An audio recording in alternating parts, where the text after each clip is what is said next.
The GOP has no idea what it wants on the budget, but it's definitely not that. How do you negotiate with someone who has no idea what they want?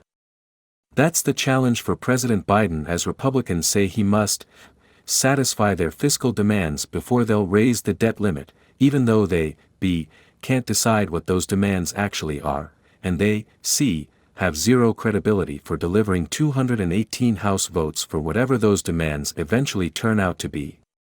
Republicans were fine with the last president signing $4.7 trillion in new deficits into law even before COVID-19 hit, plus trillions more thereafter. Now that a Democrat is president, though, the GOP's born-again deficit hawks decided that something must be done about the nation's fiscal health. It's not clear what something is, however, beyond taking a valuable hostage, the nation's debt ceiling. That's the statutory limit on how much the government can borrow to pay off bills that previous Congresses already agreed to. Not raising the debt ceiling would force the federal government to renege on some of those commitments, possibly missing payments on obligations such as interest payments, Social Security benefits and military salaries. The other potential consequences of an even accidental default include, in the near term, a global financial crisis, and, in the longer term, higher borrowing costs, because the United States would no longer look like the safe, reliable borrower it has always been. Higher borrowing costs mean bigger deficits going forward, of course. If Republicans have recently found religion on fiscal responsibility, they seem to still be sorting out the exact theological tenets. The rest of the GOP plan for reducing deficits is still TBD. Republicans say they want less debt. Unfortunately, they have ruled out virtually every mathematical means for achieving that outcome. To wit, they want raised taxes. To the contrary, they have pledged to cut taxes further. They want touch Social Security or Medicare, they want /defense or veterans programs, and they want zero out the rest of the non-defense discretionary budget, as would be required if they chose to extend all the Trump tax cuts and took all those other spending categories off the table, according to the nonpartisan Congressional Budget Office. Not to worry, at least Republicans still pledged to cut wokeism from the budget. This apparently means defunding the FBI. Biden, for his part, has at least committed fiscal proposals to paper. I have quibbles with some elements of his budget, including some of his math. For example, the president's budget forecasts don't take into account the cost of extending most of the Trump tax cuts, which Biden now officially supports. But at least his ideas are out there for the rest of us to evaluate and for Republicans to counter. Republicans, on the other hand, appear to have abandoned any pretense of a counteroffer. They have no budget, nor even the basic outlines of one. In a letter in late March, House Speaker Kevin McCarthy, Republican California, accused the president of being missing in action on debt negotiations.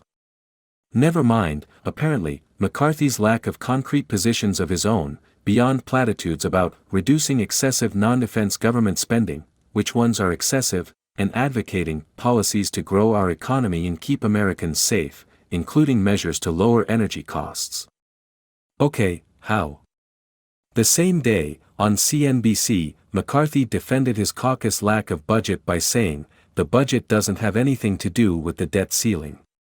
Representative Kevin Hern, Republican Oklahoma, chair of the Republican Study Committee, used nearly identical language in telling The Hill, I don't think the budget has anything to do with the spending limit. To be clear, I agree. Raising the debt ceiling is about making good on past obligations, budget proposals are about future spending and tax decisions. These things should not be linked. Congress should pass a clean debt limit increase or suspension without preconditions, just as Republicans repeatedly agreed to do when Donald Trump was president. Since then, however, Republicans have tried to bundle the two unrelated things, treating one as a useful hostage to force, again, TBD, changes to the other. Last week, House Budget Committee Chair Jody Arrington, Republican Texas, let slip the real reason there is neither a detailed GOP fiscal plan nor a concrete set of principles for one. Convincing 218 lawmakers, that is, a House majority, to commit to a budget is not as easy as when I was a freshman here, he said. In other words, the GOP caucus is a cacophonous mess. Republicans don't know what they want, they only know they don't want the thing Democrats are offering.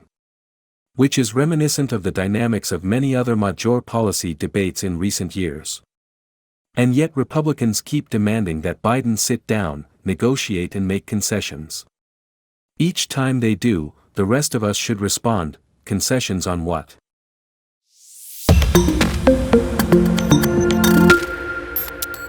The GOP has no idea what it wants on the budget, but it's definitely not that. How do you negotiate with someone who has no idea what they want? That's the challenge for President Biden, as Republicans say he must satisfy their fiscal demands before they'll raise the debt limit, even though they, B, can't decide what those demands actually are, and they, C, have zero credibility for delivering 218 House votes for whatever